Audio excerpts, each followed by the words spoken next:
puente del troll.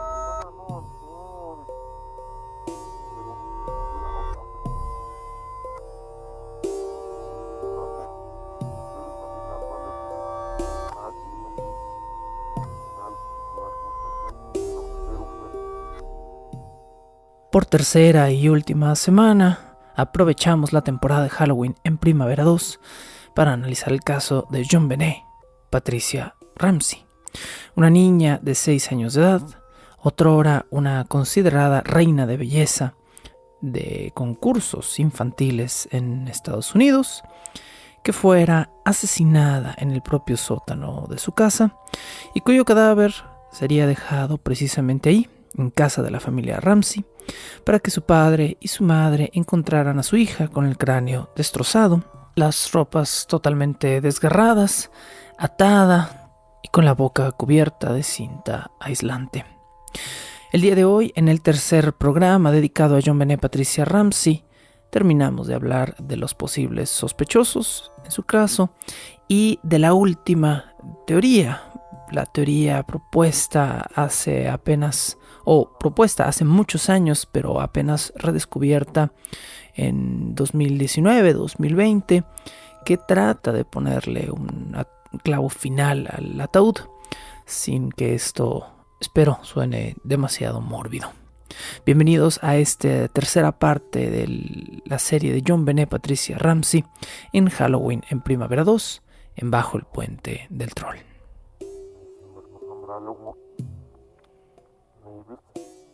De las 8 teorías que circularon durante los pasados 15 o 16 años sobre quién pudo haber sido el responsable del asesinato de JonBenét Patricia Ramsey, nos quedan 2 por explorar.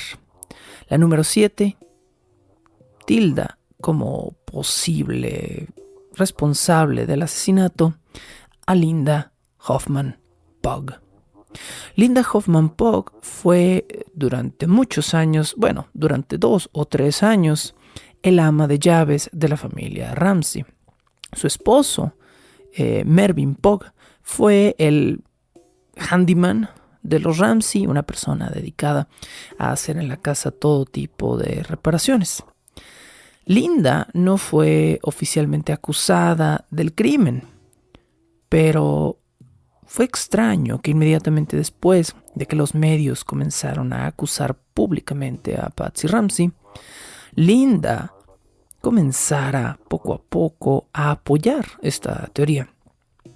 Linda habló públicamente y dijo que seguramente Patsy Ramsey había matado a su propia hija. Cuando el enfoque comenzó a alejarse de Patsy Ramsey, se fue hacia Linda Hoffman, porque Linda había acusado a Patsy Ramsey con tanta certeza. ¿Acaso ella estaba buscando un chivo expiatorio en la figura de Patsy Ramsey? Bueno, eso fue precisamente lo que la prensa y las autoridades de Boulder, Colorado, pensaron en ese momento. Linda Hoffman y su marido tenían múltiples deudas antes del incidente.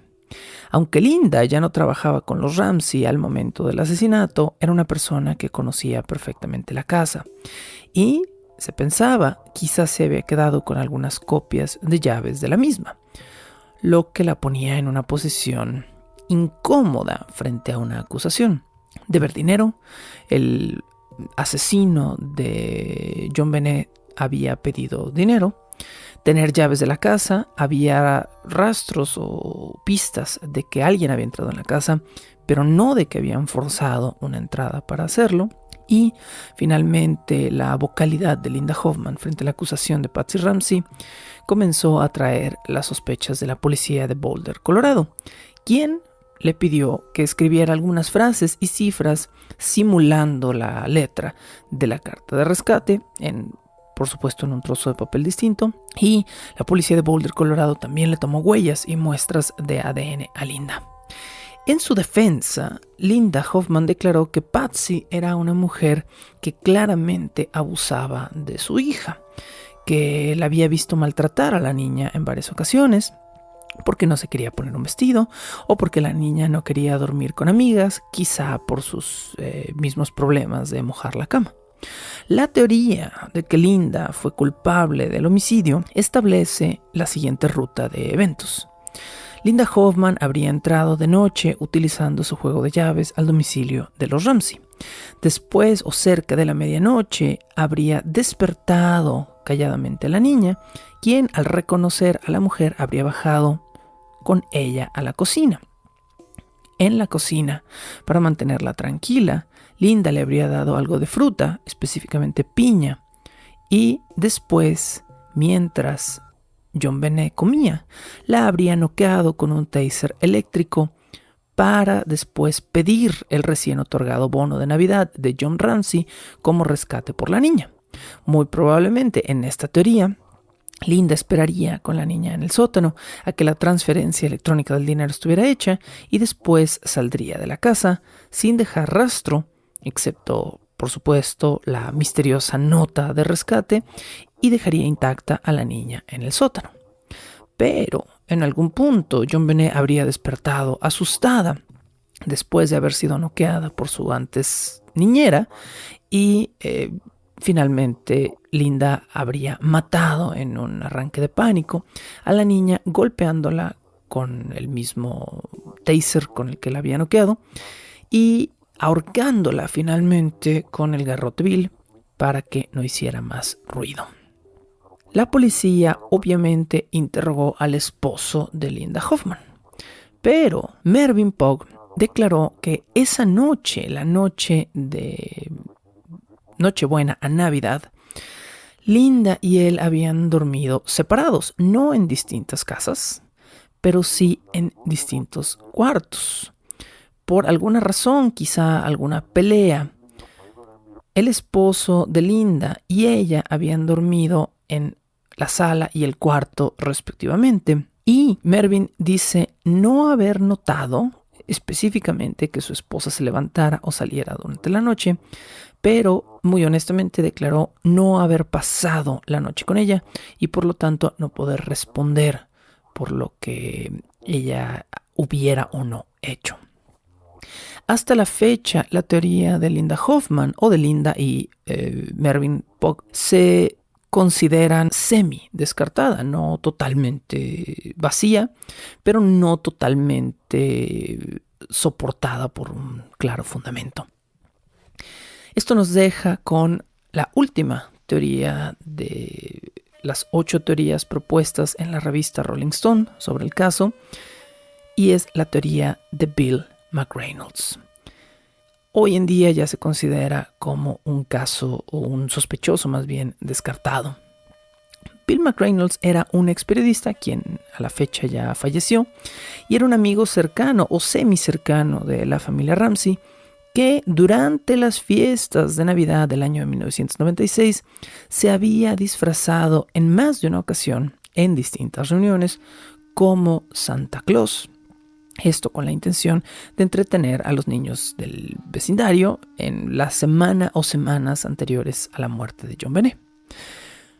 Bill había estado presente en varias fiestas a las cuales había asistido JonBenét y su culpabilidad o sus acusaciones de posible culpabilidad comenzaron cuando varias personas presentes en las mismas reuniones declararon que Bill McReynolds era particularmente atento y particularmente amistoso con JonBenét, que se la sentaba en el regazo. Bueno, esto no es raro de un Santa Claus en una fiesta infantil, sí, pero que solo a ella la llamaba, entre comillas, su amiga especial y que quizá era atento con todos los niños del vecindario y era un buen Santa Claus durante las fiestas navideñas, pero jamás era tan lindo ni tan atento como lo era con JonBenét Ramsey. Ahora, de nuevo, como en muchos de los otros casos de acusados, esto es comportamiento enteramente circunstancial. Por supuesto, el ADN de Bill McReynolds fue contrapuesto con el ADN encontrado cerca de 2016 con respecto al caso. Y finalmente McReynolds fue también descartado como sospechoso al no encontrar una coincidencia en el ADN de este hombre con el ADN encontrado en los pantalones y ropa interior de la niña. Esto nos deja entonces con 8 teorías, entre las cuales tenemos 3 familiares acusados de haber matado a su propia hija o hermana. Tenemos a una mujer que trabajó 2 años y medio para una familia y que fue acusada del homicidio.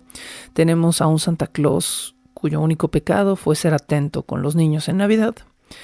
Tenemos a un indigente que suena muy sospechoso, pero que difícilmente cuadra con el perfil de una persona que pudiera haber hecho todo lo que se hizo durante este caso. 8 teorías, de las cuales 7 están totalmente descartadas a la fecha por evidencia de ADN, y una, específicamente la teoría de la niñera, digamos, del ama de llaves, Linda Hoffman, no está enteramente descartada porque el ADN encontrado en la ropa de la niña es masculino y Linda Hoffman es una mujer, pero de nuevo, no hubo una acusación directa contra Mervyn Pugh, su esposo. Por lo tanto, no se, hasta donde tengo entendido, no se contrapuso el ADN de Mervyn Pugh contra el ADN encontrado en el cuerpo de la niña años más tarde. Por lo tanto, mucha gente cree que la teoría de Linda Hoffman podría incluir a Mervyn Pugh, quien, de nuevo, no fue acusado de ninguna manera del crimen y por lo tanto no entró a colación en la situación. ¿Creo yo que Linda Hoffman haya sido la culpable? No. No. Yo, en pleno 2021, haciendo esta investigación, he viajado casi exactamente de la misma manera que probablemente lo han hecho ustedes. He viajado de un primer episodio donde estaba totalmente convencido de que había sido la familia, a un segundo episodio donde no tenía idea, a este tercer episodio donde me aboco a creer la teoría propuesta por Lou Smith, el detective privado que ayudó a los Ramsey en el caso de su hija muerta y que plantea como principal sospechoso a un extraño. Yo sé que esta respuesta no es ni agradable ni satisfactoria para ustedes, pues si es un extraño entonces no sabemos quién es. Sí, efectivamente no sabemos quién es, pero sí sabemos que no es ninguna de las 8 personas propuestas como posibles sospechosos en los pasados 20 años para expiar este caso. Lou Smith propone que fue alguien, un hombre, por supuesto, probablemente un hombre blanco de 30 a 40 años de edad, que conocía bien, pero no perfectamente, los negocios del padre de la niña, John Ramsey, y quien quería no necesariamente dinero. El dinero era un factor colateral y secundario, y eso explicaría la baja cantidad. Quería arruinar, destruir o molestar a John Ramsey, y sabiendo que John Ramsey años antes había sufrido espantosamente por la muerte de su primera hija, decidió repetir el experimento y torturar nuevamente a John Ramsey justo con aquello que más le dolía. Bajo el puente del troll.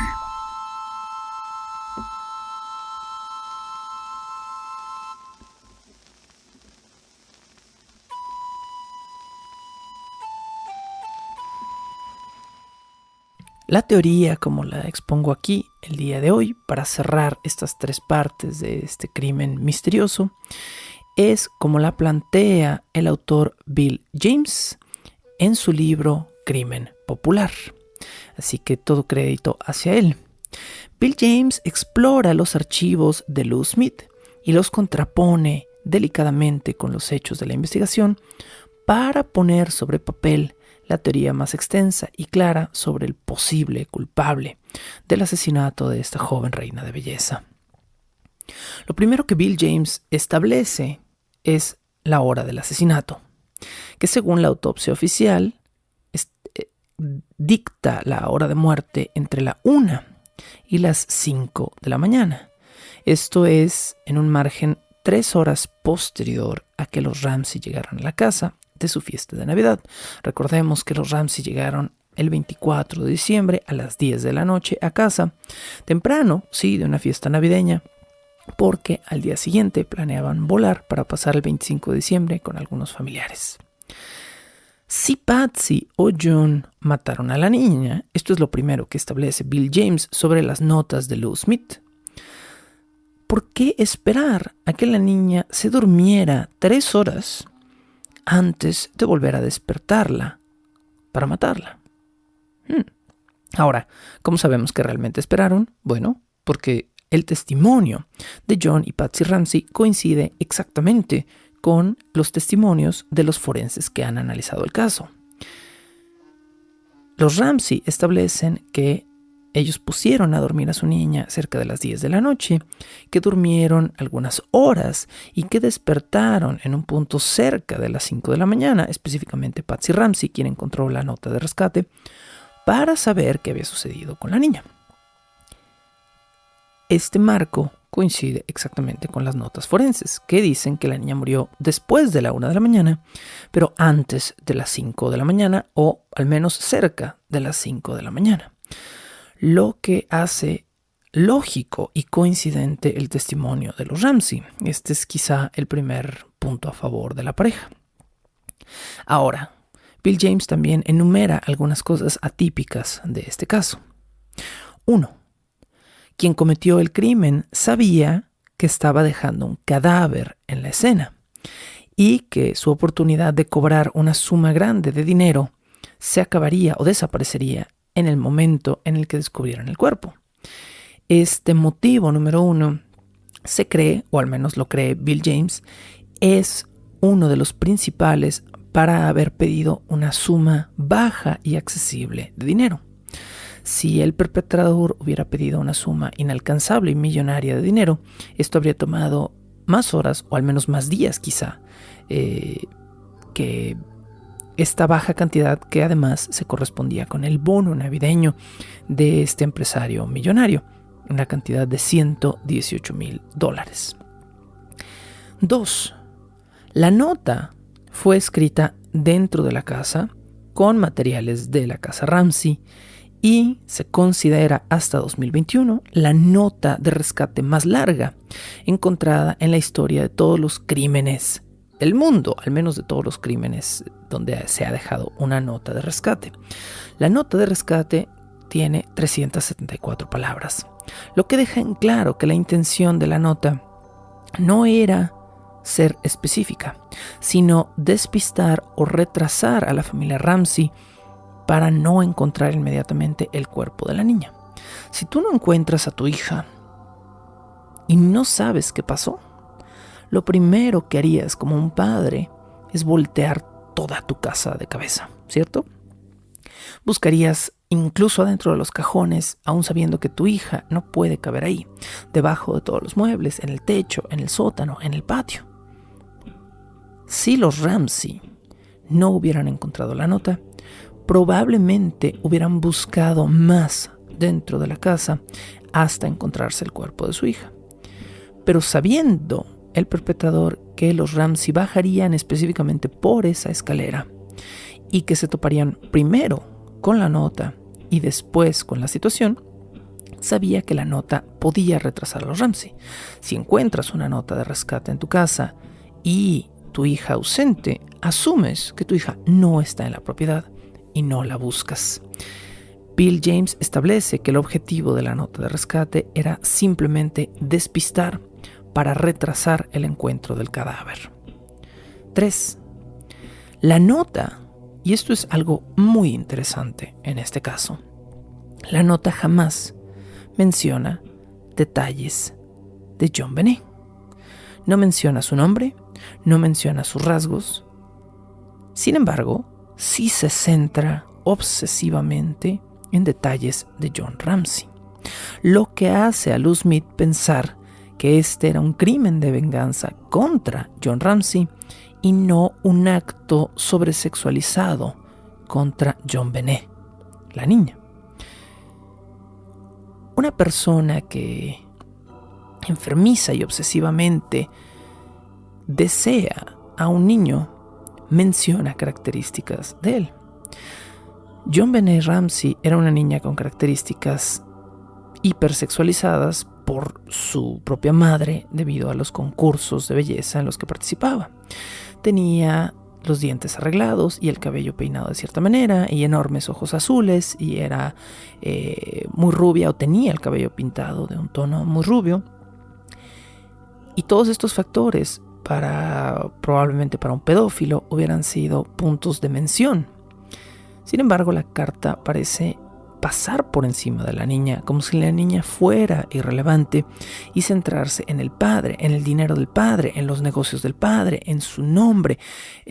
Recordemos que en el borrador original de la carta, del cual se encontraron partes en la escena del crimen, se mencionaba al señor y la señora Ramsey, y que en la versión final todo se centra, absolutamente todo, en el señor Ramsey. El perpetrador no quería o no deseaba, probablemente, a la niña. Deseaba hacerle mal al padre. 4. El asesino golpeó y después ahorcó a la niña. Esto implica tortura.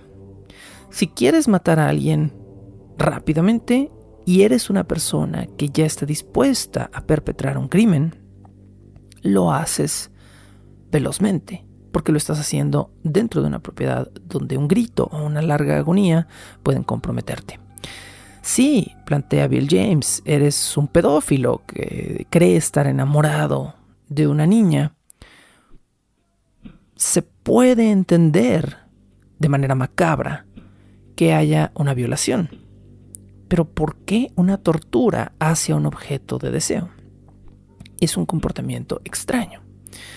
El hecho de querer hacerle saber a John Ramsey que su hija sufrió antes de morir por la forma en la que la encontró es probablemente una forma de tortura psicológica, establece Bill James. Y esto puede tener que ver con el hecho de que entonces quizá era una vendetta personal contra John Ramsey. Ahora, la cifra que el asesino pidió, número 5, ya lo dijimos antes, coincide exactamente con el bono de John Ramsey, pero es insignificante para las finanzas del mismo, lo que nuevamente nos indica que era una cifra rápida de dinero que el perpetrador ya sabía que su víctima tenía. Esto implica conocimiento hacia John Ramsey, pero también implica premeditación con respecto a lo que sucedió en ese momento. Probablemente la persona que entró a torturar a la niña pensaba obtener más dinero y pensaba torturar a la niña por más tiempo, pero dadas las circunstancias y el hecho de que la niña probablemente despertó a medias o antes de que el perpetrador pudiera sacarla de la escena por X o Y razón, probablemente hizo que se apurara. La tortura fue veloz, pero también la petición de dinero tenía que serlo. 6. Como era Navidad, los policías que llegaron a la escena eran hombres que habían estado trabajando horas extra, eran los policías que se habían quedado en la estación y no necesariamente los mejores ni los más indicados para el caso.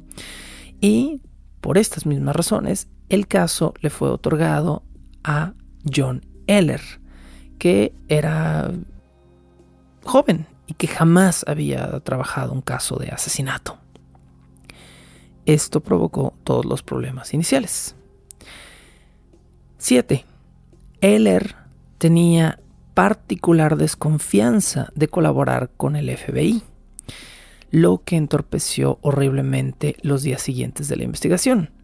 Cuando el FBI se involucró en el rapto y la posible violación y la muerte de la hija de un millonario que trabajaba en una empresa de software para el gobierno americano, la policía de Boulder, Colorado, no estuvo contenta con este hecho. Boulder, Colorado y el FBI no buscaban colaborar, pero el FBI creía tener jurisdicción sobre el caso, aunque el caso ya lo había tomado la policía local. Esta desconfianza entre agencias fue fundamental para los problemas que vendrían en el caso.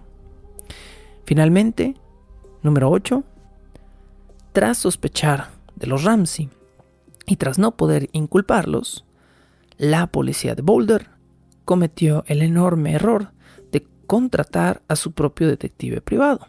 No que esto sea típico o que no se hubiera hecho antes, ¿no? El problema fue que contrataron a un terrible detective privado, Steve Thomas, quien, ya sabemos, estaba desde el principio totalmente convencido de la culpabilidad de los Ramsey y por lo mismo ignoró muchos de los hechos del caso con tal de seguir pudiendo inculpar a los Ramsey. En sus capítulos dedicados al caso de JonBenét, Bill James dice lo siguiente: mi más grande miedo al escribir este libro es no poder convencer a la gente que lo lea de que los Ramsey no tuvieron absolutamente nada que ver con la muerte de su hija, pero voy a hacer todo lo que pueda por intentar convencerlos. La nota para Bill James es un enorme marcador en este crimen, porque, como justo mencionaba, la nota no incluye nada, absolutamente nada de información personal de la niña y sí muchos detalles del padre. La creencia de que John Ramsey o Patsy Ramsey asesinaron a su hija implicaría un factor psicológico que no está presente al parecer en la nota. ¿A qué me refiero? Un padre, una madre que acaban de asesinar con tal violencia a su hija no podrían esconder fácilmente el hecho en ciertos marcadores de habla o ciertos marcadores psicológicos. En la experiencia de Bill James, quien trata decenas de casos en su libro Popular Crime y quizá ha tratado centenares de casos desde una perspectiva criminalística y psicológica a lo largo de su carrera, es que un padre que acaba de asesinar a su hijo, aunque trata de ocultar el hecho, no puede despersonalizar a su hijo. Normalmente, nos dice Bill James, un padre que acaba de asesinar a su hijo lo menciona constantemente. Pero en la carta de rescate no se mencionan ni el nombre ni las características de la niña. Bill James cree, como un psicólogo criminalista, que un padre que acaba de cometer un acto de tal violencia contra su hijo no sería capaz, ni siquiera siendo un psicópata, de despersonalizar a ese grado a su hija, al grado de no mencionar su nombre ni sus características físicas en un texto escrito minutos después de un asesinato. Este marcador es fundamental para Bill James para exonerar a la pareja. Hay un factor extraño que no hemos explorado y en el que no quiero ahondar muchísimo porque de alguna manera me parece que es vago. Pero hay un análisis recurrente en internet sobre referencias a viejas películas de acción encontradas dentro de la carta. Esta teoría viene de un usuario de internet que se hace llamar simplemente Jameson y dice que la carta está llena de pequeñas frases que recuerdan a frases de cine criminalístico y cine de acción previo a la época del crimen. Y Jameson analiza también desde su perspectiva la carta y dice que el texto tiene un dejo masculino. Esto es difícil de comprobar y controversial, cuando menos desde una perspectiva lingüística. ¿Tiene un marcador de género la redacción? No estamos hablando de poesía, no estamos hablando de literatura, no estamos hablando de ficción, estamos hablando de una redacción relativamente simple. ¿Existen suficientes marcadores lingüísticos de género como para considerarlos dentro de esa investigación? Yo creo que no. Pero Jameson dice que sí y que la carta debe haber sido escrita por un hombre, por un varón, y está escrita con múltiples referencias a películas de crimen. Cosa que, de nuevo, no cuadraría con los padres de la niña. Ahora, lo siguiente que Bill James plantea es el escondite del cuerpo de JonBenét. ¿Por qué un padre y una madre que asesinan a su propia hija esconderían el cadáver de su niña en su propia casa, esperando que nadie los culpara? Bajo el puente del troll.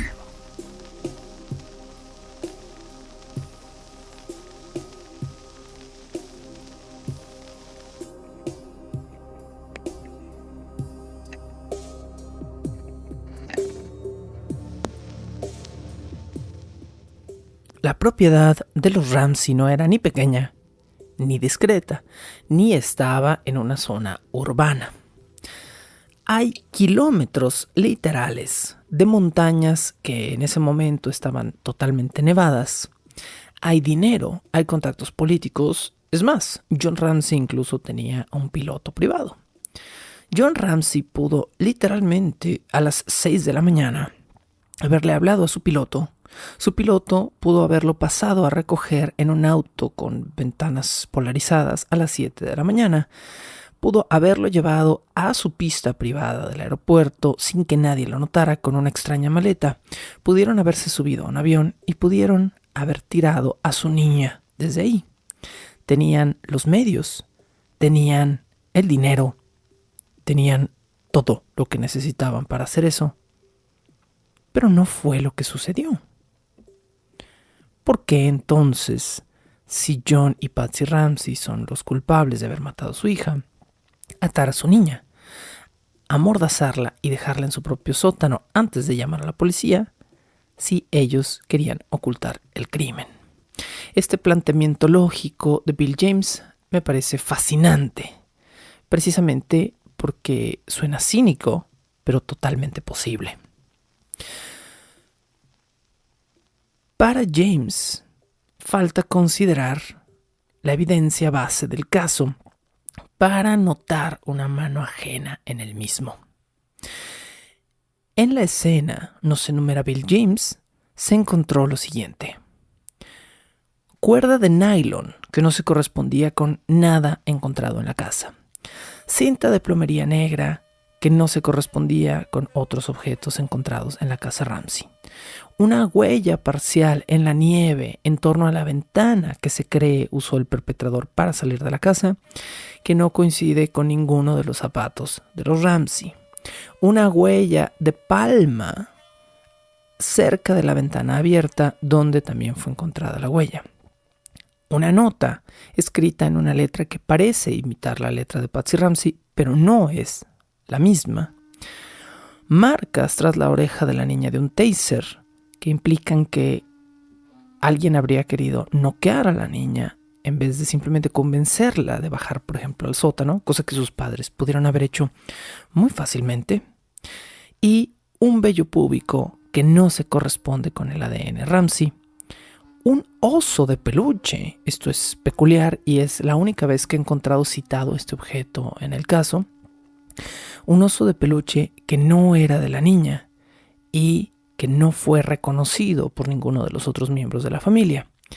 ADN en la ropa interior y en los pantalones cortos, debajo de las uñas de la niña, en su blusa de pijama, de un varón desconocido. Todos, absolutamente todos los elementos que acabo de mencionar son ajenos a los Ramsey. Y es el grueso de la evidencia a considerar. El problema es que la gente se va automáticamente por las cosas que hablamos en el primer episodio de JonBenét. El padre y la madre tocaron a la niña, se comportaron raro, quisieron huir de la prensa inmediatamente después del caos. ¿Quién no querría huir de la prensa? No lo sé, pero la diferencia con los Ramsey es que ellos pudieron. Legal y monetariamente, ellos pudieron evadir una legalidad y una presión mediática que la mayoría de las familias no podrían. Ese fue quizá su único gran pecado. Sin embargo, la prensa se centró en esto y la policía de Boulder, Colorado, con su detective privado, se centraron en esto. y omitieron la lista de cosas ajenas que acabo de mencionar, de una manera, hay que decirlo, muy negligente.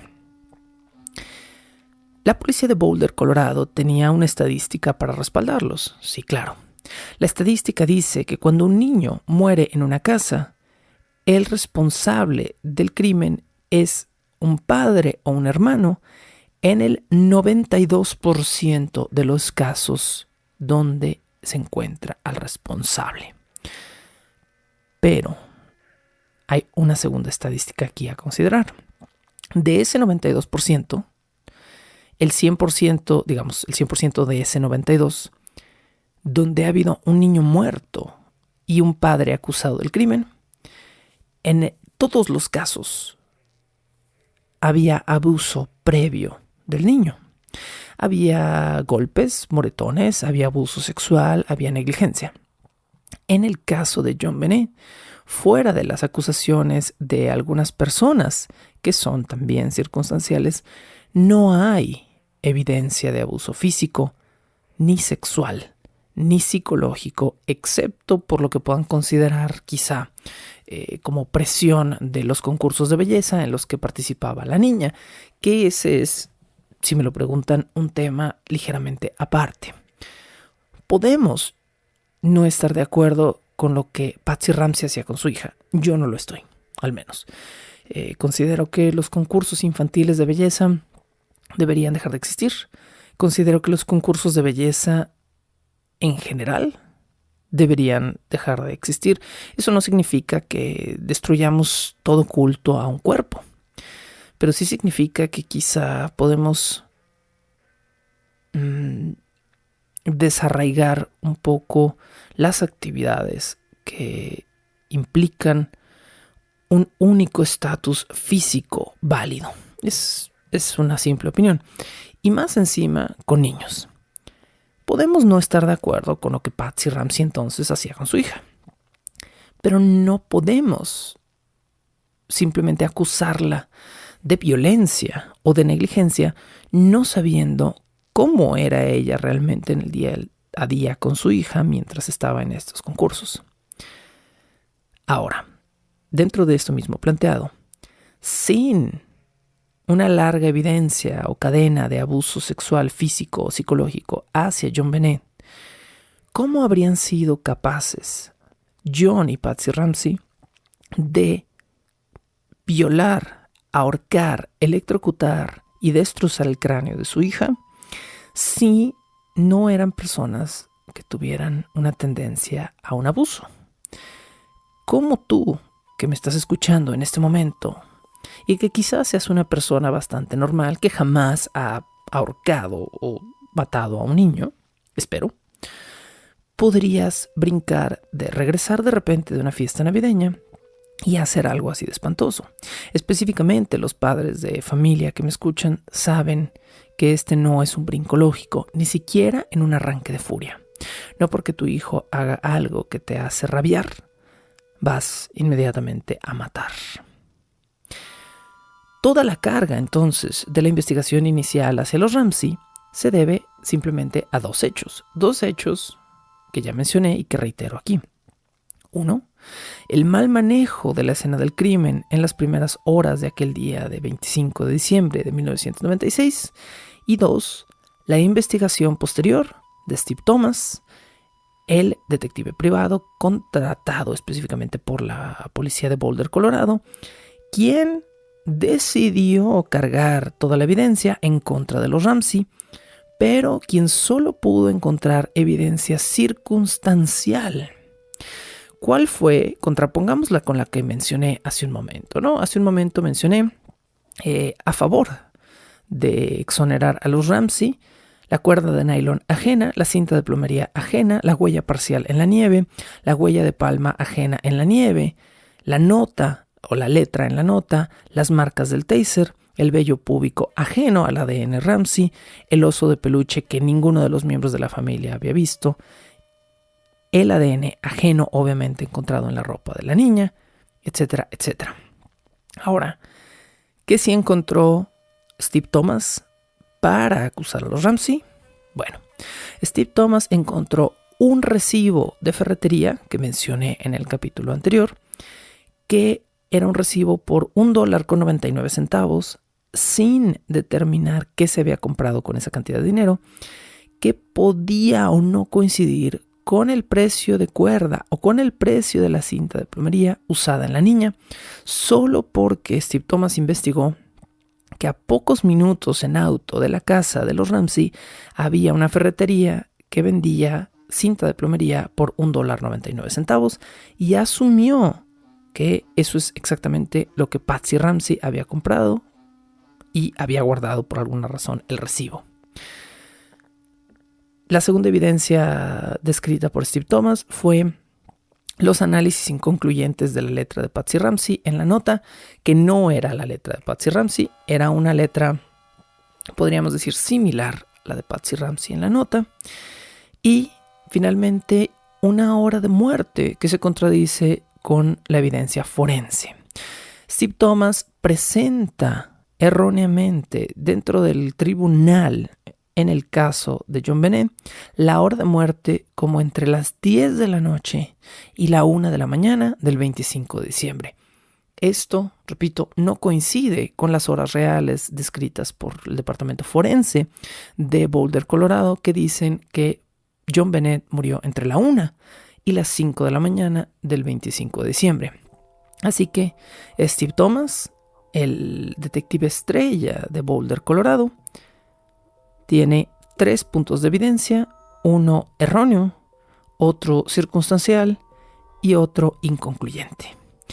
Esas fueron las evidencias presentadas en contra de los Ramsey, y por alguna razón esas 3 evidencias a medias pesaron más que toda la evidencia investigada por Lou Smith. ¿Por qué? Porque Lou Smith, a pesar de ser un tipo con 40 años de experiencia y más de 40 crímenes resueltos, era un detective privado contratado por los Ramsey, lo que hizo que los medios pensaran que no era objetivo. Bueno, por si esto fuera poco, Thomas también fue el origen del rumor del famoso pelo de castor encontrado en los calzones de JonBenét, en la ropa interior. Thomas fue el primero en plantearle la posibilidad a la prensa de que el pelo de castor proveniera de las botas de Patsy Ramsey. Cuando se analizaron las botas, se descubrió que las botas no eran de pelo de castor y que el pelo de castor provenía de los pinceles, específicamente quizá de la brocha con la que habían ayudado a ahorcar a la niña. Por lo tanto, esto también es totalmente falso. Ahora, algunas curiosidades de este caso. En 2 ocasiones distintas, 2 vecinos distintos de la casa Ramsey declararon haber escuchado el grito de JonBenét Ramsey en el momento posible de su muerte, o al menos en el momento en el que quizá el perpetrador la golpeó en la cabeza. Pero los padres de JonBenét dicen haber dormido hasta cerca de las 5 de la mañana cuando descubrieron la nota. ¿Cómo es posible, nos preguntamos aquí, que 2 personas hayan quedado dormidas, no conscientes de lo que estaba pasando en su propia propiedad, mientras 2 vecinos sí escucharon el grito? Esta fue otra de las cosas que cargó la investigación hacia los Ramsey. Les recuerdo que la casa de este multimillonario creador de software para el gobierno de Estados Unidos y la casa en la que vivimos todos nosotros no son iguales. La casa de John Ramsey tiene, al momento del crimen, 4 pisos de altura más el sótano. Se realizaron varias pruebas en las cuales una persona gritó cerca del sótano o dentro del sótano de los Ramsey, y otro oficial de policía estaba tratando de escuchar desde el cuarto de los padres de la niña con la puerta abierta.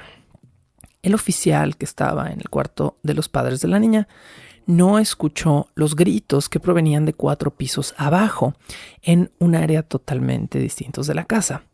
Pero oficiales que se habían colocado a la distancia de los 2 vecinos que sí habían escuchado los gritos, sí los escucharon. Esta comprobación fue verdaderamente reveladora. Esto comprueba que la evidencia descubierta en este caso por Lou Smith también cuadraba. Los vecinos de las casas aledañas a la propiedad Ramsey sí pudieron haber escuchado a JonBenét gritar, pero sus padres no necesariamente la hubieran oído. Por supuesto, esta información no le cayó bien a Thomas, quien es partidario de que los padres obviamente decidieron ignorar el grito o ellos provocaron más bien el grito de la niña. Y encima de esto, Thomas plantea que él es un creyente de que en el minuto extra del que hablamos en episodios anteriores de la llamada al 911, el minuto que no les reproduje en el primer episodio, Burke Ramsey habla al fondo de la llamada y contradice el testimonio de Patsy y John. Esto lo mencionamos desde el episodio 1 de este caso, pero reitero lo que dije en ese episodio y el motivo por el cual no puse ese minuto extra de la llamada. Ningún experto de sonido, ni siquiera con equipo moderno, puede afirmar que lo que se escucha al fondo sea en realidad una voz humana, mucho menos la voz de un niño. Pero Thomas ignoró este hecho y acusó a los Ramsey de haber mentido con respecto a Burke Ramsey, diciendo que el niño claramente estaba presente cuando realizaron la llamada al 911. Thomas también ignoró las marcas del taser, las 2 marcas negras encontradas detrás de la oreja de la niña, diciendo que no eran marcas de un taser, sino moretones de un golpe. Pero todos los forenses que hasta la fecha han analizado el caso coinciden en que son quemaduras eléctricas. Tienen una negrura y tienen una forma particular estas marcas que difícilmente se podría reproducir con un objeto contundente y un golpe. Además, la separación de las marcas coincide exactamente con las de un taser de cierta marca, por lo que, la evidencia forense está más inclinada, obviamente, hacia la teoría del taser que Thomas, quien dice que no. La ventana del sótano donde hallaron a la niña estaba abierta, a pesar de que en el análisis inicial la policía de Boulder, Colorado, dijera que no había entradas ni salidas obvias de la casa. La ventana sí estaba abierta. Junto al muro, alguien había acostado una maleta que estaba previamente puesta ahí en el sótano para usarla como banco y salir del lugar. La maleta dejó raspaduras relevantes en el muro, mismas que fueron ignoradas por Thomas, quien declaró que tanto la maleta movida como las marcas en el muro eran irrelevantes al caso.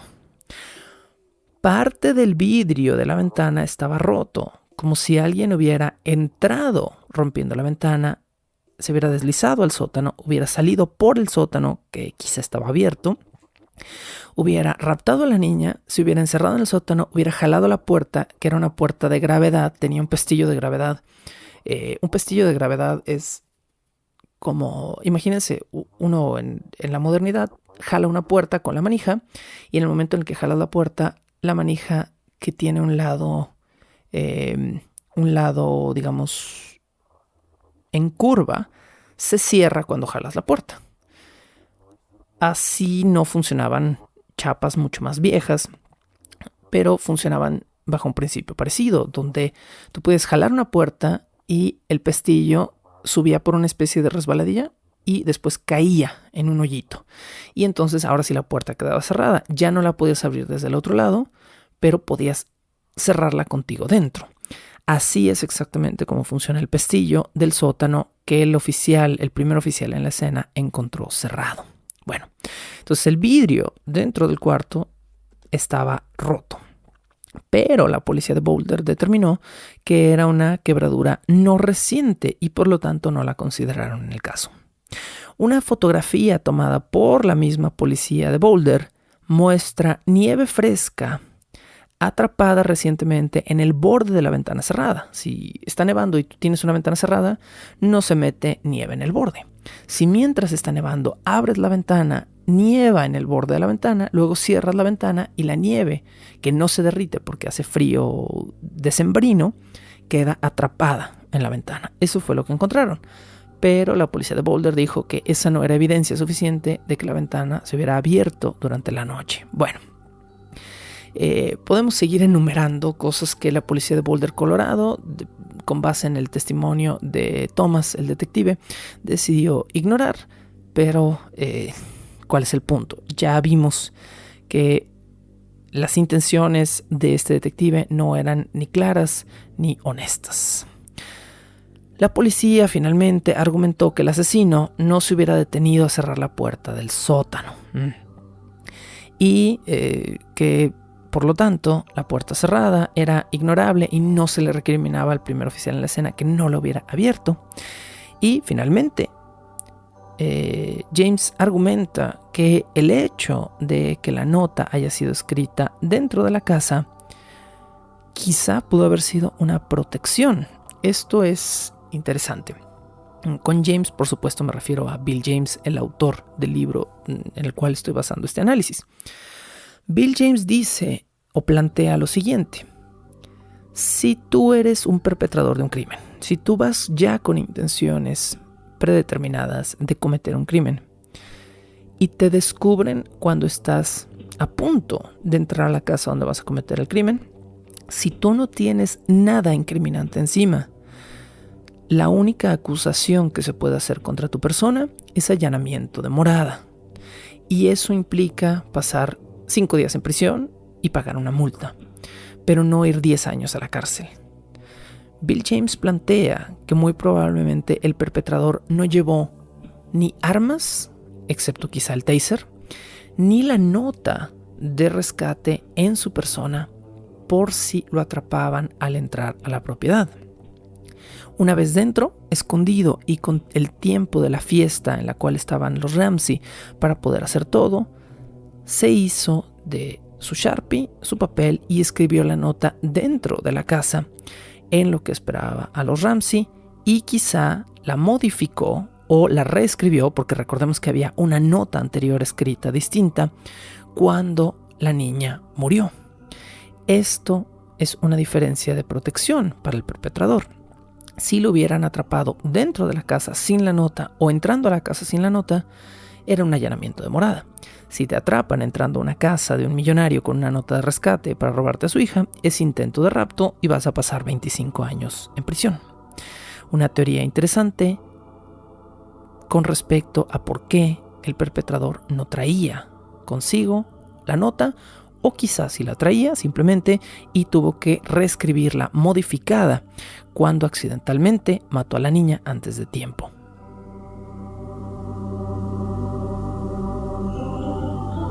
Bajo el puente del troll.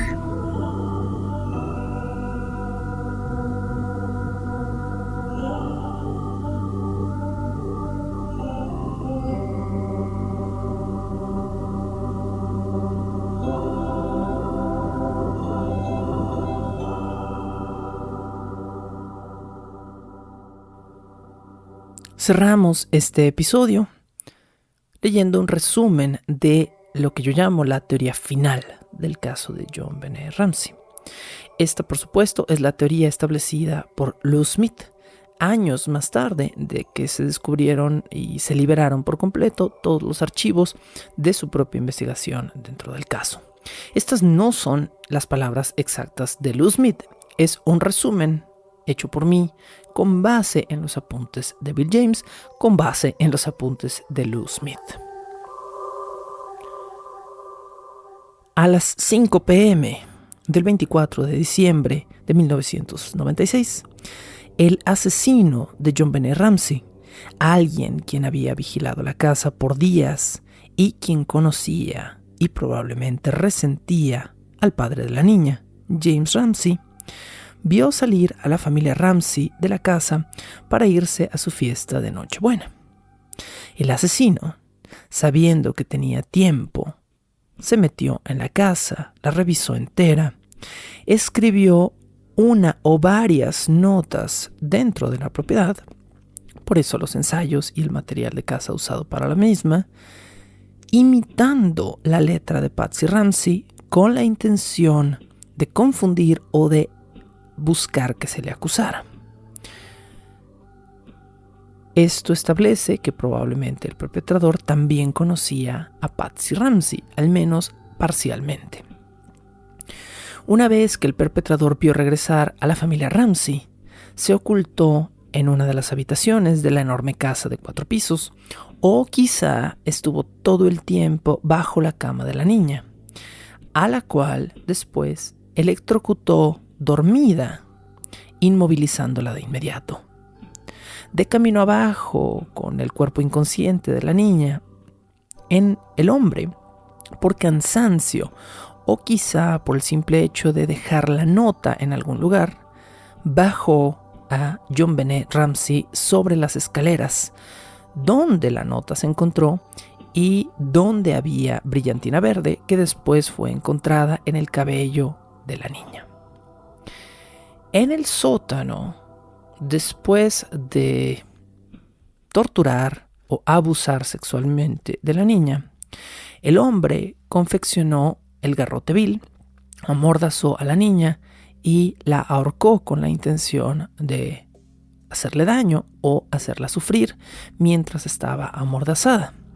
Esto provocó que la niña se orinara encima y probablemente utilizó las manos o algún objeto para penetrarla sexualmente. Durante la tortura, en algún punto, la niña se despertó, intentó defenderse, por lo cual encontraron ADN debajo de las uñas de la niña y trató de desamordazarse, o muy probablemente lo logró. Este debe haber sido el momento en el cual la niña gritó. Usando la misma pistola eléctrica con la que la había doblegado, el hombre, en pánico por el grito de la niña, debe haber golpeado con una fuerza brutal a la niña en la cabeza con la intención de noquearla. Tras noquearla, el hombre vio que probablemente la niña agonizaba, volvió a amordazarla para que no se repitiera el grito, le apretó el garrote vil en el cuello y huyó de inmediato por la ventana, que ahora le quedaba más alta que cuando bajó en primer lugar, por lo que tuvo que colocar la maleta que se encontraba en el sótano para poder alcanzar el borde de la ventana y salir por la ventana del sótano, no sin antes cerrar la puerta del sótano, que se encontró cerrada por dentro en la casa porque tenía un pasador de madera de gravedad. El responsable, nos dice Lou Smith, sería un hombre blanco de entre 25 y 35 años de edad al momento del asesinato. Un hombre listo, quizá un conocido o subordinado empresarial de Ramsey, quien sabía de antemano que la primera hija de Ramsey, de su anterior matrimonio, había muerto y quien había leído al respecto del dolor que este siniestro le había causado a Ramsey. El perpetrador probablemente fuera un criminal de carrera, alguien que ya había cometido crímenes antes o alguien contratado por alguien que tuviera una intención de destruir la vida de Ramsey y que quizá no tuviera una afronta personal con él, pero quien tuviera órdenes de causar un cierto sufrimiento hacia Ramsey. Pensaba este hombre desde el principio en abusar de la niña, en torturarla, en matarla.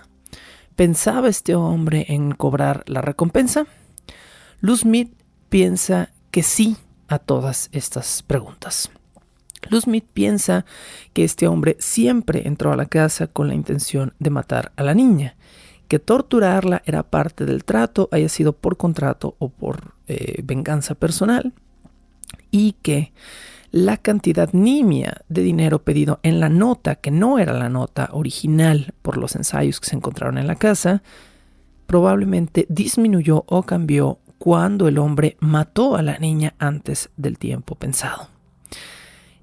En la opinión de Lou Smith, el crimen jamás estuvo motivado por JonBenét Ramsey. El hombre mató a la niña y la torturó con la intención de hacer sufrir a John Ramsey. Probablemente también abusó de ella con la intención de hacer sufrir a John Ramsey, o quizá por simple placer personal. Eso no se sabe.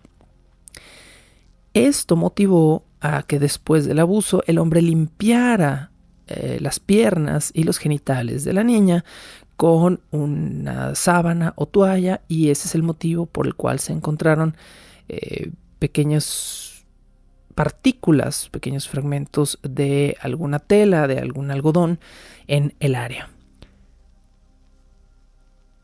Es muy posible, dice Lou Smith, que la motivación haya sido el hecho de que John Ramsey era un millonario, dueño de una empresa de software que diseñaba programas armamentísticos para el gobierno. Es muy posible que la tarea del perpetrador haya sido no solo hacer sufrir a Ramsey, sino inculpar a John Ramsey o a Patsy Ramsey en el propio crimen de su hija. El perpetrador finalmente envolvió a la niña en una manta. Esto fue, mórbidamente podríamos decir, la cereza del pastel. Lou Smith cree que el perpetrador envolvió a la niña en una manta para que John Ramsey encontrara a su hija justo como la encontró, envuelta como un regalo de Navidad, la mañana del 25 de diciembre. Con esta espantosa imagen de cierre, sin nada más que decir en el caso, y a sabiendas de que ustedes ya escucharon que me inclino hacia la opción propuesta por Lou Smith, cerramos este episodio de Halloween en Primavera, la tercera parte del caso JonBenét Patricia Ramsey y quinto episodio de esta temporada. Todavía nos quedan un par de episodios por delante donde vamos a seguir hablando de casos raros, pero les prometo, si sus estómagos se encuentran un poco revueltos por este caso central, que los siguientes episodios serán mucho más relajados y por lo menos les garantizo que no habrá niños muertos. Esto fue Bajo el Puente del Troll. Gracias como siempre por escuchar. Escuchen, si no lo están haciendo, en patreon.com/Sergio Vicencio, en cualquiera de los otros 8 sitios me parece que ya tienen disponibles este podcast, además de YouTube, donde pueden encontrar episodios viejos.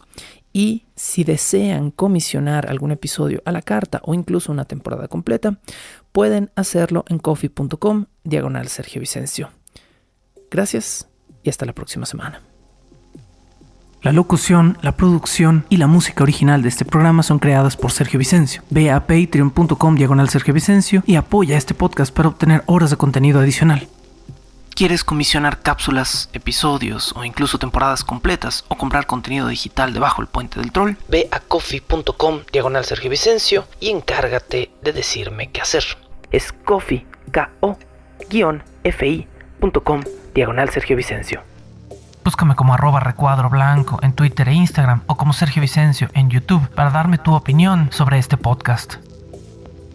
Bajo el Puente del Troll.